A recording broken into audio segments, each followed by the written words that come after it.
Bismillahirrahmanirrahim. Assalamualaikum warahmatullahi wabarakatuh. Alhamdulillahirrabbilalamin wa bihi nasta'in wassalatu wassalamu ala wal mursalin wa ala alihi washabihi ajmain. Rabbi shrahli sadri wa yassir li amri wahlul 'uqdatam min lisani yafqahu qawli. Pertamanya dan selamanya kita bersyukur pada Allah SWT, terutamanya pada bulan Ramadan kali ini, insya-Allah kita dapat bertemu dan juga dapat kita menjalani ibadah Ramadan ini dengan rasa syukur dan rasa kita rasa betul-betul kita nak berubah untuk kita dapatkan anugerah Ramadan kali ini, iaitu takwa. Jadi untuk pagi ini, untuk hari ini, saya akan bacakan sepotong hadis daripada riwayat Al-Bukhari dan juga Muslim ya, yang selalu kita dengar ya, iaitu maksudnya, mafhumnya, Rasulullah bersabda, sesiapa yang berpuasa dengan keimanan dan ingin mendapat pahala, maka diampuni segala dosanya yang telah lalu. Jadi dengan kata lain, siapa berpuasa dengan penuh keimanan dan ketakwaan tu, maka segala dosanya akan diampunkan, daripada yang diampunkan dosa-dosa yang telah lalu. Maksudnya bila dah habis puasa tu kosong lah. Kosong maksudnya ialah apa? Tak ada dosa lagi lah. So macam mana kita nak rasa bahawa bila kita dah habis Ramadan kelak, bukan saja dapat takwa tu, tetapi akhirnya kita dapat rasa segala dosa-dosa kita tu dapat didelitkan. Oleh itu, tajuk kali ini ialah reset diri untuk Ramadan kali ini. Reset maksudnya ialah reset diri untuk kita dapatkan yang terbaik pada Ramadan kali ini. Baiklah, kenapa kita nak kena reset? Reset tu maksudnya ialah kita perbaiki balik apa yang kita dah buat dulu-dulu, ya. Kita imbas kenang apa yang kita buat dulu-dulu, ya. Terutamanya dosa-dosa, kesalahan kita dan juga apa yang kita tak buat sesuatu yang tak baik itu. Kemudian kita akan review balik dengan apa yang kita dah lakukan itu, dan kemudian kita akan buang benda-benda yang tak baik tadi, dosa-dosa kita buangkan, resetkan, deletekannya, dan akhirnya kita dapat sesuatu yang fitrah, yang terbaik, ataupun yang betul-betul memberi perubahan kepada diri kita. Oleh itu, pada kali ini, dari aspek psikologi ke atau dari aspek Islamik dan sebagainya itu, kita akan gabungkan macam mana kita nak reset diri kita untuk Ramadan kali ini. Ya? Jadi dengan kata lain, rupanya Ramadan ini Allah bagi sebulan ni, ya, ada satu aplikasi ataupun satu reset atau satu turning point yang sangat penting untuk kita mereset diri kita. Kenapa? Bila kita nak reset tu, maksud kita akan tengok balik dosa-dosa yang kita dah buat sebelum ini, ya, sepanjang sebelum Ramadan ni, selama setahun dan sebagainya tu, maka kita akan cek balik apa yang kita buat, kan? Dan kemudian kita kena delete benda-benda yang kita tak perlu, dan kemudian kalau yang baik-baik tu kita kena teruskan dan kita pertingkatkan, kita kena tambah baik ni. Yang keduanya ialah kita kena muhasabah. Dalam bulan Ramadan ni banyakkan muhasabah, ya. Untuk kenapa kita nak buat muhasabah? Selalu kita cakap kan, kita kena buat muhasabah sebagainya tu. Apa sebabnya kita nak buat muhasabah tu? Rupa-rupanya kalau kita buat muhasabah tu ialah untuk kita kembali pada fitrah. Fitrah kita ialah untuk apa? Melihat balik tentang kebaikan-kebaikan yang Allah bagi pada kita. Dan insya-Allah kita akan buat sesuatu yang lebih positif untuk hidup kita, untuk kehidupan kita seharian. Dan yang ketiga ialah tak lain tak bukan kita untuk mencapai misi kita dalam bulan Ramadan ini, iaitu untuk mendapat Ramadan yang terbaik kali ini, lebih baik daripada Ramadan yang akan datang, ya. Sebab itulah dalam awal-awal tadi saya katakan tentang dosa, kan.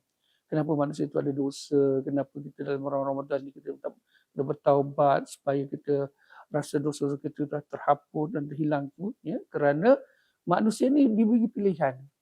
Ya, Allah bagi pilihan, kan. Kerana pilihan tu ialah apa? Manusia bagi Allah bagi kita pilihan untuk kita nak pilih. Pilih mana yang baik, pilih mana yang tak baik. Bukan pilih yang tak baik. Kita ada dua pilihan, baik dengan tak baik lah, kan. Kalau boleh, dari segi fitrahnya memang kita akan ambil yang baik. Tetapi kadang-kadang manusia ini tergelincir juga untuk buat benda-benda yang tak baik. Kenapa manusia buat benda yang tak baik? Itu penting tu, ya.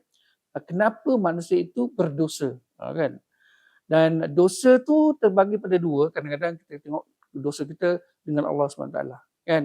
Kerana dosa kita terus direct dengan Allah SWT. Contohnya tak solat, tak tinggal tertinggal solatnya, ya, ataupun tak puasanya, ya, dan sebagainya. Itu dosa kita dengan Allah SWT kerana melanggar syariat. Tetapi dosa yang kedua ialah manusia itu berdosa dengan antara manusia, berhubung dengan antara manusia. Jadi dosa antara manusia itu ada dua, dengan Allah dengan manusia. Dan kalau kita tengok lebih khusus pula, kalau manusia itu berdosa, maka dia akan melihat bahawa dosanya untuk diri sendiri. Dosa untuk diri sendiri maksudnya ialah macam mana dia boleh dapat dosa, kan? Terutamanya daripada bisikan-bisikan syaitan. Ya. Kemudian keduanya ialah kenapa? Mungkin manusia itu dari segi self control dia, kawalan diri dia tu lemah, lembik. Sampai apa? Syaitan bisik sikit pun dah tergoda. Macam itulah. Ya. Dan kemudian ada juga manusia-manusia yang hati dia berpenyakit. Hati dia berpenyakit ataupun qalbun marid, kan? Dan juga dunia di hatinya dan juga di tangannya. Maksudnya dunia, dia nampak dunia ni gairah sangat, kan? Hingga kan menyatakan bahawa dunia adalah segala-galanya. Tanpa melihat rupanya ada lagi dunia lain, iaitu akhirat kita. Sebab itulah selalu kita ingatkan, dunia jangan ada dalam hati kita, tapi biar dalam tangan kita. Kerana bila dunia dalam hati kita, habislah, kan? Jadi kita tak nampak akhirat tu, ya? Dan akhirnya ialah kadang-kadang kita terlupa, manusia terlupa, dan bila kita ni kan, kita ni sementara saja dekat dunia ni, ya. Dan insyaAllah bila-bila masa, tak kira muda ke, tak kira tua ke, kita akan dipanggil pulang. Kita akan apa? Mati, dan kemudian Allah ambil kita, dan kemudian tak duduklah kat dunia lagi, ya. Sementara je. Dalam sementara tu, ya, dalam perkiraannya hanya dalam 3 minit di dunia ni, dengan berbanding dengan umur ataupun masa di akhirat tu, ya, 3 minit tu, 3 minit tu untuk kita berubudiah kepada Allah SWT, kan, untuk kita beribadah, dan itulah yang akan dikira, itulah yang akan dihisab, dan itulah yang nanti akan diletakkan kita ke dalam syurga ataupun sebaliknya. Itu, okay? Dan dosa dengan manusia pula ialah sebagaimana Sayyidina Umar Rasulullah berkata, cukuplah bagi seorang itu tidak anggap tersesat jika ia melakukan 3 perkara. Ini Sayyidina Umar kata, kan, iaitu mencela perbuatan orang lain daripada padahal ia turut melakukannya. Ini dosa kita dengan manusia lain. Kita cela orang, kita keji orang lain, kita kecam orang lain, tapi kita buat juga, kan? Nombor 2, ia nampak kesalahan orang lain tetapi tidak nampak dirinya sendiri. Ini selalulah, kan, bila orang buat salah nampaklah kesalahan orang lain, tapi rupa-rupanya kita kena tengok, reflect pada diri sendiri. Kita pun buat tak? Kan? Dan Sayyidina Umar kata yang ketiga ialah ia mengganggu sahabatnya dengan perbuatan yang tidak penting bagi diri dia. Ini maksudnya ialah suka mengganggu, ialah apa?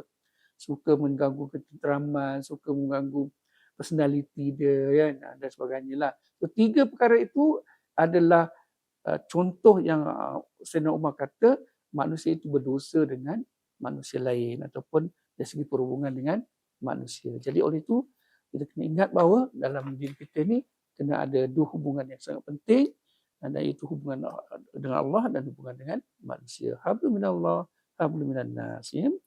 Baiklah, kadang-kadang kita fikir, kan, syaitan ni berbisik dengan kita pun kita boleh buat dosa. Macam tu, kan.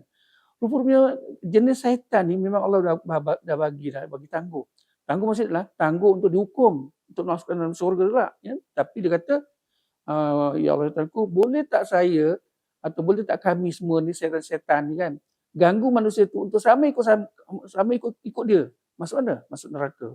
Lepas tu jenis syaitan ni ialah Allah bagi tangguh, manusia Allah bagi pilihan. Jadi dalam masa bertangguh tu dia berbisik je.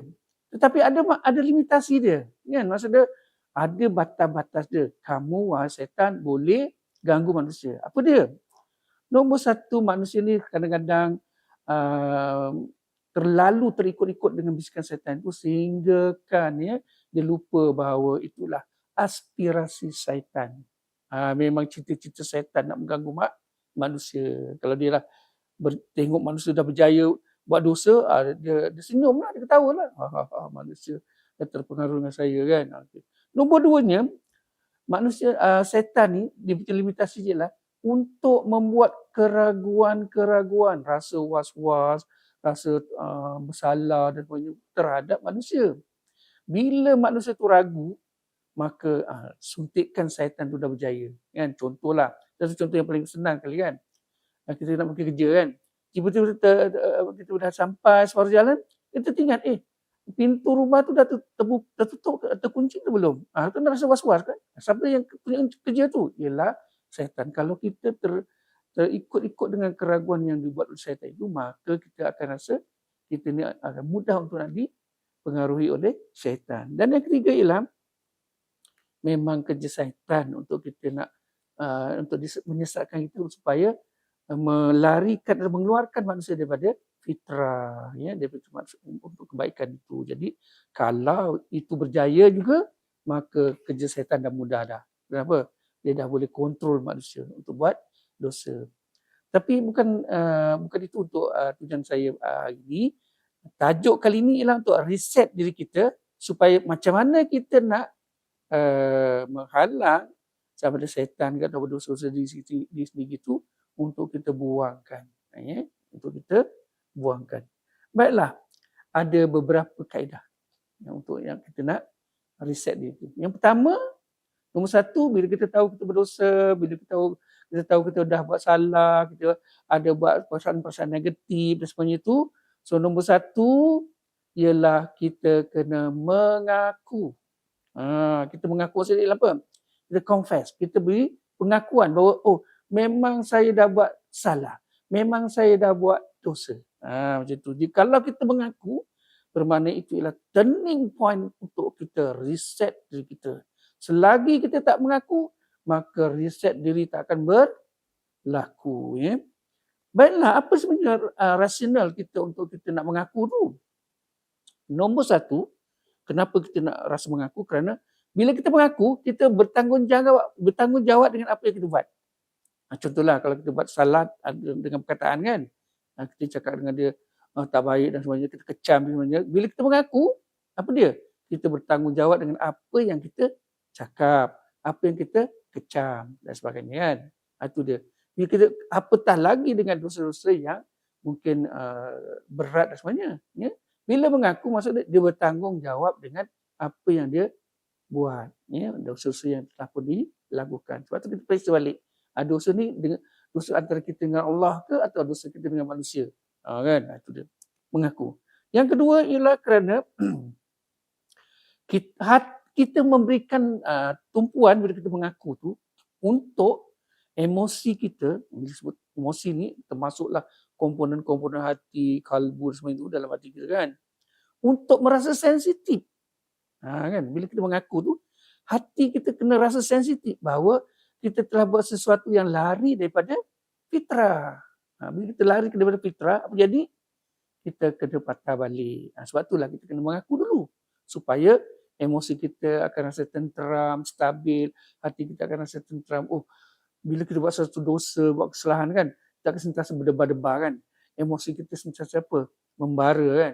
Dan sebagainya kan. So itu adalah petanda-petanda kita kena riliskan dulu. Bila kita mengaku, maka emosi kita akan cuba untuk nak stabil balik. Dan ketiganya, kenapa kita kena rasa kita perlu mengaku? Kerana kita rasai bahawa bila kita mengaku, maka bukanlah maksudnya kita rasa bahawa kita ni adalah orang yang terlalu hina, terlalu daim dan sebagainya. Tetapi bila kita mengaku tentang aib kita yang kita buat tu, maka itulah satu cara macam mana kita nak memperbaiki diri kita. Untuk kita nak boleh apa? Boleh develop diri kita. Kalau kita tak mengaku, maka dengan kata lain, susahlah kita nak develop diri kita. Baiklah, itu yang pertama, mengaku. Yang kedua ialah self-talk.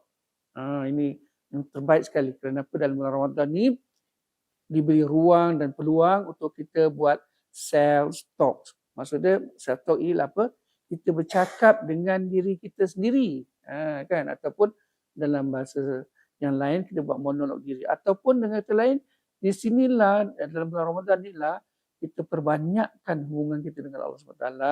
Kita bangun dah tahajudnya, ya. Kita buat solat tahajudnya. Lepas itu kita beristighfar banyak-banyak. Ya. Dan kemudian dalam masa istighfar itulah, ya, kita buat self-talk. Maksudnya ialah kita memperkatakan dengan diri kita sendiri apa yang kita buat. Baiklah, mengapa kita kena buat self-talk? Nombor satu, bila sebut tentang self-talk ini ialah kita personalizekan. Ya? Kita tak cakap ini dosa dia, ini dosa kami. Tapi kita kena cakap, ya Allah, ya Tuhanku, ampunkanlah dosa-dosaku. Dosa-dosa aku tu. Bila sebut aku tu ialah dia personalizekan segala bentuk kesalahan, segala bentuk dosa-dosa dan juga apa yang terbuku, yang tak baik dalam diri dia itu kepada diri dia. Dia minta kepada Allah SWT, ya Allah Tuhanku, ini dosa aku. Maka ampunkanlah dosa-dosa aku tu. Ini perkataan aku tu penting. Ya? Lepas tu dalam masa kita berdoa, selepas kita beristighfar dan semuanya itu, kita perbanyakkan untuk berdoa yang menjurus kepada perkataan aku. Ya? Baiklah.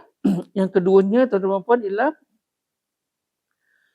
bila kita self-talk ni sebenarnya, kita merasakan bahawa inilah masanya, saatnya kita berkomunikasi dengan Allah SWT, kan. Kita panggil sebagai kita dekat sangat dengan Allah SWT, muraqabatullah, kan. Diri kita dekat dengan Allah SWT. Kita sedang berbual-bual dengan Allah SWT. Dan Allah dengar, tuan-tuan dan puan, apa yang kita cakap tu, ya. Jadi jangan ragu-ragu pasal apa. Dalam masa contohlah dalam suasana hening, kita selepas solat taubat kita, kan, kita selalu dengar, kan, dia dialunkan dengan apa, istighfar, dengan istighfar yang kita selalu dengar, kan, atau kita ungkapkan istighfar itu, kemudian kita bacakan doa kita, kan. Kalau boleh doa itu boleh meresap dalam diri kita supaya personalize tu untuk diri kita sendiri, apa dosa-dosa kita, kan, dan sebagainya. Semoga Allah akan rasakan bahawa ini hamba-Ku yang betul-betul mengaku bahawa dia telah berdosa, dan insya-Allah dalam bulan Ramadan ini dia buat pengakuan, maka insya-Allah nanti Allah akan apa? Allah akan ampunkan dosa-dosanya. Yang ketiga, yang ketiga ini ialah kita kena buat trigger. Kita kena kenal pasti trigger-trigger yang menyebabkan kita ni rasa berdosa. Menyebabkan kita rasa ni kita buat salah dan sebagainya, kan. Contohnya, kita buat imbas kenang. Imbas kenang itu mudah saja. Iaitu contohnya ialah kita akan terenyang-nyang. Masa remaja dulu kita pernah buat salah, kan, dengan mak bapak kita, kan. Kita curi-curi buku puasa dalam masa buat Ramadan, kan. Lepas tu bapak kita apa? Rotan kita. Jadi kita ingat balik, oh rotan. Perkataan ataupun rotan tu, benda rotan itu menyebabkan kita teringat balik. Itu yang rotan tu, bila bapak kita rotan tu, terus trigger kita, kan. Walaupun nampak sakit dan sebagainya, tapi rupanya rotan itu akan memberi kesan kepada kita untuk imbas kenang balik supaya kita ingat balik, oh kita buat salah, kita buat dosa, dan kemudian kita kena lihat balik, kenal pasti dosa tersebut secara berfokus supaya kita rasa bahawa oh inilah yang kita nak minta ampun dengan Allah SWT, kan. Ataupun inilah yang kita nak minta ampun dan menyeru ataupun merayu kepada Allah SWT supaya ampunkan kita.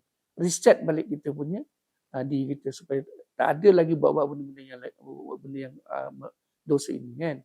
Jadi kita kena U-turn balik. Selepas itu kita apa? U-turn balik. Bila kita nampak rotan tu, kita U-turn. Mungkin ni benda yang menyakitkan. Inilah benda yang kita nak buat dosa dulu, kan. Pernah buat dosa dengan rotan ni, dengan sebab itu kita kena rotan, kan. Akhirnya bila U-turn balik, kita akan rasa, oh kalau kita tak kena rotan dulu, kita tak akan jadi baik. Kita tak akan ingat dosa-dosa kita. Jadi rupa-rupanya bila kita kena rotan itu, kita kena perbaiki dia punya yang benda-benda yang negatif itu menjadi benda-benda yang positif. Jadi perjalanan proses untuk U-turn ini nak kirakan bila masa berdoa sendiri, kan, kita rasa insaf, oh kita akan tak buat lagi lah. Kita insaf diri kita bertaubat nasuha supaya kita tak buat lagi. Jadi ingat kali 3 perkataan dalam riset tu. Pertama ialah apa? Kita kena mengaku. Yang kedua, kita kena Kita kena self-talk. Dan yang ketiga ialah kita kena tahu imbas kenal tentang trigger-trigger yang boleh menyebabkan kita rasa kita faham, kita tahu, kita dengan jelas inilah dosa-dosa kita. Dan kemudian kita buat U-turn untuk kita nak ubah benda yang negatif kepada yang positif. Baiklah, antara treatment lain atau rawatan-rawatan lain untuk nak reset diri ini, ya, macam contoh tadilah saya dah kasih contoh tentang kena rotan kerana tak berbuka puasa atau berbuka dalam bulan Ramadan kan, curi makan kan. Jadi selepas kita buat U-turn tadi, maka kita akan tengok fokus kita ialah untuk menginterpretasikan macam mana dosa itu boleh terjadi. Kan? Kerana mungkin kita terlalu lapar ke, terlalu haus ke, sampai kita minum air ke kan. Dan semuanya bukan dengan sedar kan. Dengan sedar. Lepas itulah kena rawatan dengan mak bapak kita kan. Ataupun mungkin kalau dosa-dosa yang lebih besar lagi, mungkin kita akan sedar diri kita. Tetapi ingat bila kita tahu itulah dosa kita, janganlah kita cuba cerita dengan orang lain kan. Kerana itu ialah dosa antara kita dengan diri kita sendiri dan dengan Allah SWT kan. Jadi kita jangan sebarkan aib diri kita. Kerana bila kita sebarkan aib diri kita, kita akan mengundang krisis diri kita kan. Kita akan rasa bersalah lagi. Bila rasa bersalah tu lagi susah kita nak reset ya. Sebab itu ada orang kata kalau buat sesuatu yang salah tu, mula-mula kita ingat benda tu jadi besar kan. Oh, ni kesalahan yang besar ni. Memang tak terpikul, tak tertanggung kan. Tetapi kita buat satu rawatan secara desensitization. Maksudnya kita mengandaikan benda yang besar, yang dosa besar itu makin mengecil. Akhirnya kita rasa dosa-dosa kita tu boleh terhapus. Kan? Dan boleh macam contohlah orang takut nak naik eskalator kan. Ada orang yang takut nak eskalator kan. Dia cakap saja saya takut, dan memang kalau nampak eskalator tu dia trauma kan. Tapi kita tengok benda yang besar tu dia trauma kenapa? Takut kan. Tapi kita bawakan dia depan eskalator tu. Mula-mula langkah kaki kamu macam tu. Step by step. Akhirnya dia akan berani. Tapi kalau yang orang berdosa tu, kita ingat dosa kita, kemudian step by step kita rasa kita kena reda. Perkataan reda tu baru timbul kan. Kenapa? Bila kita reda tu, maka akhir sekali insya-Allah kita akan rasa Allah dah maafkan dosa-dosa kita. Itu. Yang kedua ialah yang kita nak teknik yang kedua, mungkin teknik kedua ni agak terlalu mudah untuk kita buat kerana dia bersifat mengikut persekitaran kita kan. Terutama apabila kita sedang bertahajud berseorang diri ya, di rumah ataupun di masjid ya. Kita panggil sebagai teknik grounding. Grounding kan. Jadi masa kita dah mungkin kita dah istighfar banyak-banyak, dengan kita dah nampak dah kita dah buat personal talk ya, ataupun self talk tadi, kemudian kita dah buat imbas kenal tu, maka kita boleh buat kaedah ini. Kita tarik nafas, kemudian kita buat grounding. Grounding 5, 4, 3, 2, 1 ya. Pertama ialah apa? Kita cari benda-benda sekitar kita yang kita nampak dekat dalam rumah kita atau kat masjid tu kan. Perkara-perkara yang satu benda yang kita boleh rasa. Kata contohlah ya, kita boleh rasa. Apa dia? Katakan kita nampak ada satu air kan. Kita rasa sejuknya air mineral ni. Kita seolah-olah macam menggambarkan satu rasa yang sedap, sejuk air itu. Ada satu. Kemudian yang keduanya ialah cari dua benda yang kita boleh bau. Apa dia? Bau minyak wangi kita kan, bau sejarah kita, bau masjid tu sendiri. InsyaAllah ada dua dah kan. Kemudian yang ketiga ialah cari tiga yang boleh kita dengar. Kita dengar orang mengaji Quran kan. Kita dengar orang sedang berbuah-buah, kita sedang mendengar mungkin jam-jam, detik-detik jam yang sedang bergerak kan, tik-tik-tik-tik. Tu tiga benda yang kita boleh dengar. Dan selepas kita dengar tu, kita cari tiga tu, kita istighfar balik, astagfirullahalazim. Lepas tu yang keempat ni ialah cari 4 yang boleh kita sentuh. Apa dia? Sentuh sejadah kita, tasbih kita, dah 2 kan. Apa yang ketiga? Mungkin kita cari apa? Al-Quran seperti kita kan, kita sentuh Al-Quran tu sendiri. Dan kemudian mungkin tiang-tiang dan sebagainya kan. Dan yang kelima ni ialah kita dari segi teknik grounding ni ialah Cari 5 yang kita boleh lihat. Senang sangat kan? Apa kita boleh lihat itu, nampaklah Al-Quran depan mata kita, sejadah depan mata kita, lepas tu istighfar balik, alhamdulillah. Rupa-rupanya dengan teknik grounding tadi itu, rupanya kita sedang menyedari tentang persekitaran kita ni yang melihat kita untuk nak reset diri kita. Kan? Jadi kita tak keseorangan untuk nak reset diri kita ni kan. Persekitaran yang ada di sekeliling kita pun nampak dah jadi bukti untuk kita nak reset diri kita. Ya? Sebagaimana surah Al-Imran yang saya bacakan, maksud dia ialah ayat yang ke-190 dan 91, iaitu sesungguhnya dalam penciptaan langit dan bumi dan silih bergantinya malam dan siang terdapat tanda-tanda bagi orang-orang yang berakal, iaitu orang-orang yang mengingati Allah sambil berdiri dan duduk atau dalam keadaan berbaring, dan mereka memikirkan tentang penciptaan langit dan bumi seraya berkata, ya Tuhan kami, tiadalah Engkau menciptakan ini dengan sia-sia, maha suci Engkau, maka peliharalah kami daripada siksa neraka. Dan akhir sekali solusinya, tuan-tuan dan puan, ialah Ramadan ini adalah satu, kita panggil sebagai satu peluang yang Allah bagi kepada kita, ya, untuk kita nak reset diri kita daripada segala kesalahan dan juga dosa-dosa kita. Ya. Dan ingatlah, Ramadan kali ini bukan perkara yang biasa, tapi ialah perkara yang luar biasa. Tiap-tiap tahun Allah bagi bulan Ramadan ini satu bulan yang luar biasa untuk kita. Ya. Dan untuk kita ni yang banyak dosa ni, maka peluang ni ialah untuk kita reset pada bulan Ramadan ni dengan sepenuh-penuhnya. Ya. Dan akhir sekali, marilah kita sama-sama dengan kita mengaku, dengan kita self-talknya, dengan kita punya imbas kenangnya, dan juga kita buat teknik untuk kita nak mereset diri itu, sama-samalah kita rangkumkan dengan kita berdoa kepada Allah SWT. Dan dalam doa itu adalah satu kaedah reset diri yang sangat berguna untuk kita. Sebab tu kita ingatkan dalam bulan Ramadan ni ada 3. Nombor 1, Al-Quran. Kita baca kan Al-Quran dan juga tadabbur dan juga tadarus ni.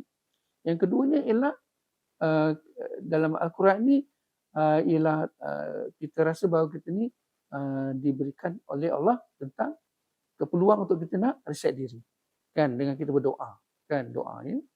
Dan juga dalam Ramadan ni juga kita diuji untuk kita sedikit kelaparan dan sedikit kesusahan. Tapi itu akan memberi kita kepada satu benda yang besar, iaitu akan Allah anugerahkan kepada kita takwa, iaitu dapat meresetkan diri kita untuk membuang segala kesalahan dan dosa, dan akhirnya bila habis Ramadan nanti, insya-Allah kita rasa kita aman, kita rasa selesa, dan insya-Allah kita jadi orang yang terbaik untuk membuat bakti pula pada orang-orang yang di luar sana. InsyaAllah itu saja untuk perkongsian pada kali ini, dan insyaAllah ingatlah, marilah kita sama-sama reset diri kita untuk Ramadan kali ini. Wabillahi taufiq wal hidayah. Assalamualaikum warahmatullahi wabarakatuh.